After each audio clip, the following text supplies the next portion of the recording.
Welcome to इतिसा classes. आज का chapter है वेट एंड वाशर स्टड्स। पिछले चैप्टर में हमने पढ़ा था फास्टेनिंग। फास्टेनिंग के अंतर्गत हम पढ़ रहे थे। उसके अंतर्गत रिवेट, वाशर एंड स्टड है। रिवेट क्या है? रिवेट एक अर्धअस्थायी फास्टेनिंग डिवाइस किस तरह का है? सेमी परमानेंट फास्टेनिंग डिवाइस है जिसका प्रयोग शीट मेटल पार्ट्स को अर्धस्थायी रूप से आपस में जोड़ने के लिए किया जाता है। मतलब सेमी परमानेंट कहने का मतलब पूर्णतः परमानेंट नहीं, सेमी परमानेंट के रूप में जोड़ा जाता है। A metal pin for fastening two pieces of metal और other thick material together is called rivet. Rivet यानी शीट मेटल को अर्धस्थायी रूप से सेमी परमानेंट रूप से जोड़ने का एक विधि है, एक डिवाइस है जिसके द्वारा हम जोड़ते हैं। रिवेट्स के कौन कौन से पार्ट्स हैं तो आइए देखते हैं रिवेट्स के पार्ट्स कौन है। ये जो आप फिगर देख रहे हैं कि रिवेट्स का छोटा सा है दिखाया गया है। ये रिवेट्स में आपका ये हेड है, ये सैंक पार्ट कहलाता है और ये टेल कहलाता है। यानी रिवेट्स के तीन पार्ट्स हैं, हेड, सैंक और टेल।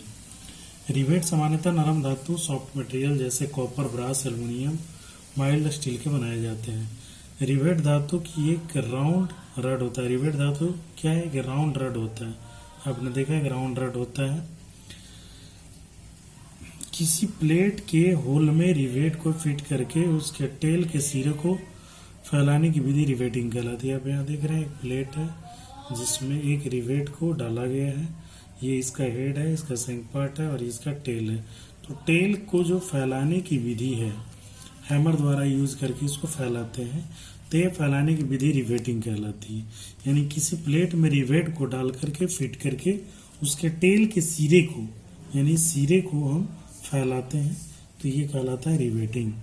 रिवेट के हेड को हाइड्रोलिक प्रेशर और न्यूमेटिक प्रेशर और हैमर की सहायता से दबाकर रिवेटिंग की जाती है। इधर से दबाकर क्या करते हैं, इसको रिवेटिंग का कार्य करते हैं। बनावट के आधार पर रिवेट के प्रकार: सॉलिड रिवेट जिसका सैंक सॉलिड होता है, हमने बताया ये किसके बनावट के आधार पर है। सॉलिड कहने का मतलब जिसका सैंक पार्ट, ये वाला जो पार्ट है, सैंक पार्ट जो है, सैंक पार्ट उसका सॉलिड होता है। इसका प्रयोग जनरल कार्यों में किया जाता है। हॉलो रिवेट का मतलब है जिसका सैंक जो होता है हॉलो होता है। इसका सामान्यतः हम शू कंपनियों में करते हैं, शू के लिए करते हैं, जूते वाली कंपनी में करते हैं। बाइफरक्टेड रिवेट जिसका सैंक डिवाइडेड इनटू टू पार्ट्स होता है, दो भागों में बटा होता है। ये लाइट कार्यों के लिए प्रयुक्त होता है। हेड के आधार पर रिवेट के प्रकार: हेड के आधार पर कई तरह के रिवेट्स होते हैं। Cup head rivets, conical head rivets, flat countersunk rivet, round countersunk rivet, pan head rivet, flat head rivet, आपका फिर taper head, pan head rivet. मतलब ये उसका हेड कैसा है, यानी हेड के आधार पर इसका प्रकार देखा गया है। अब धातु शीट को रिवेट के समय जोड़ने में मुख्यतः दो प्रकार के जोड़ प्रयोग किए जाते हैं। धातु शीट को जोड़ने के लिए रिवेट दो प्रकार के जोड़ प्रयुक्त होते हैं। एक को कहते हैं बट ज्वाइंट, दूसरे को कहते हैं लैप ज्वाइंट। आप इस फिगर में आसानी से देख सकते हैं, यह है पैड ज्वाइंट और दूसरा है लैप ज्वाइंट। लैप ज्वाइंट इसमें जोड़ी जाने वाली शीट के किनारे को एक दूसरे पर चढ़ाकर रिवेट किया जाता है। आप देख रहे हैं एक सीट है, दूसरा सीट है, दोनों पर चढ़ाकर ये रिवेट किया गया है।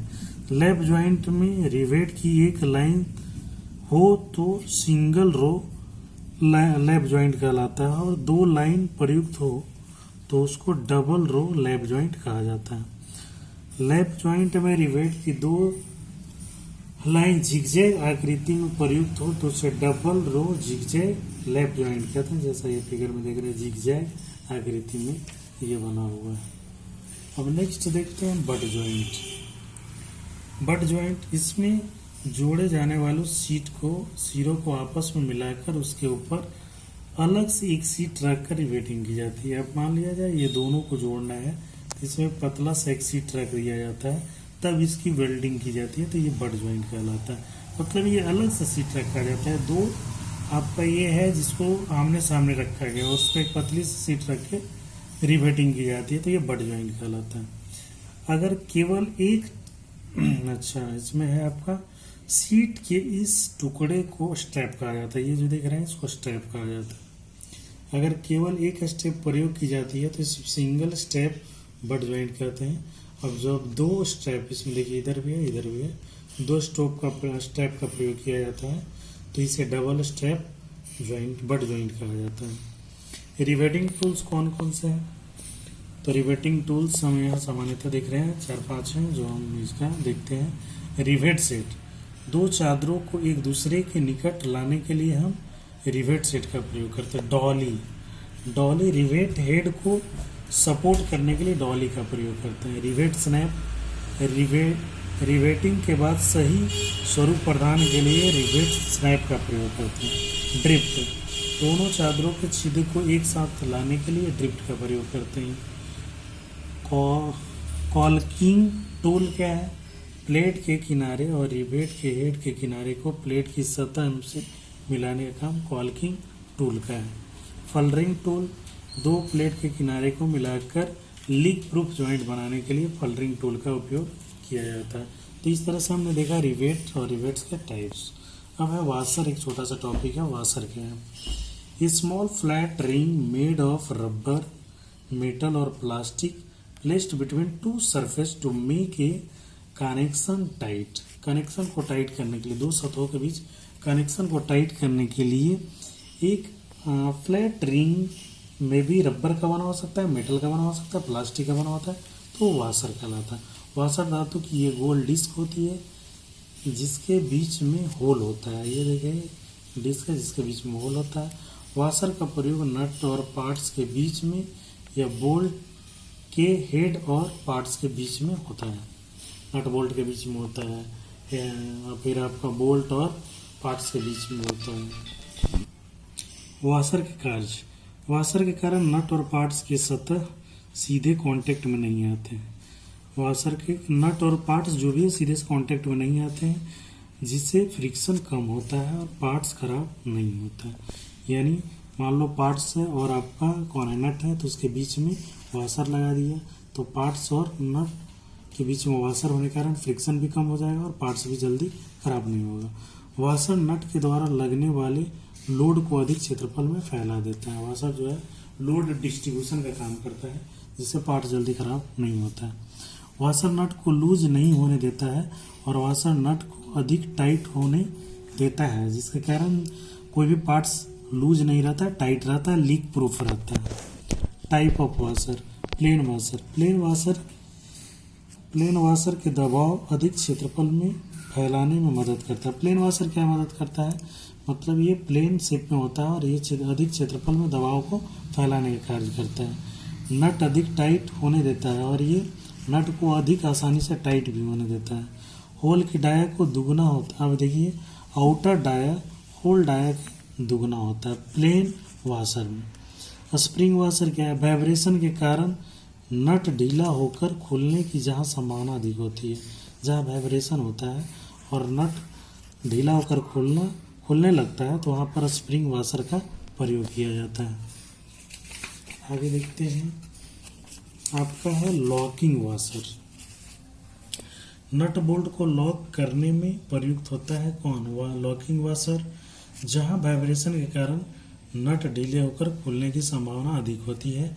जिस तरह से हमने देखा स्प्रिंग वाशर, उसी तरह लॉकिंग वाशर भी है, लेकिन ये लॉक करने की इसमें प्रक्रिया होती है। अब आगे का स्टड है। स्टड हम लोग ये है भी एक टेम्पोररी फास्टनर है। स्टड एक बिना हेड का बोल्ट होता है। जैसे हमने बोल्ट देखा था नट बोल्ट, तो उसमें बोल्ट में क्या होता है, अगर हेड नहीं हो और जिसके दोनों सिरे पर थ्रेड बना होता है उसे स्टड कहा जाता है। फिगर में देखिए ये मान लिया जाए दोनों हेड नहीं है, दोनों साइड में थ्रेड कटा है, तो ये स्टड कहलाता है। स्टड धातु की एक गोल रॉड होती है जिसके दोनों सिरे पर थ्रेड होता है और मध्य भाग क्या होता है, प्लेन होता है। यह मुख्यतः 3 प्रकार का होता है। फुल्ली थ्रेडेड स्टड, इसकी पूरी बॉडी पर थ्रेड बनी होती है, पूरी बॉडी पर थ्रेड होता है, ये भी एक स्टड है लेकिन फुल्ली थ्रेडेड स्टड है, पूरे बॉडी पे ही आपका थ्रेड कटा हुआ होता है। टैप एंड स्टड क्या है? इसके दोनों सिरे पर थ्रेड होती है और मध्य भाग प्लेन होता है, पर दोनों सिरे पर थ्रेड की लंबाई समान नहीं होती। मान लिया जाए इधर ज़्यादा थ्रेड कटा है, इधर थ्रेड कम कटा है, मिडिल भाग से दोनों तरफ बराबर थ्रेड में नहीं कटे होते हैं तो टैप एंड स्टड कहलाते हैं। डबल एंड स्टड किसे कहते हैं? ये इसी तरह का है, इसके दोनों सिरे पर थ्रेड होते हैं, सिरे पर थ्रेड की लंबाई समान होती है और मध्य भाग प्लेन होता है। मिडिल से आप देखेंगे तो दोनों सिरे पर कटा हुआ थ्रेड समान होता है। तो इस प्रकार हमने देखा फास्टेनिंग के अंतर्गत रिवेट, वाशर और स्टड। धन्यवाद।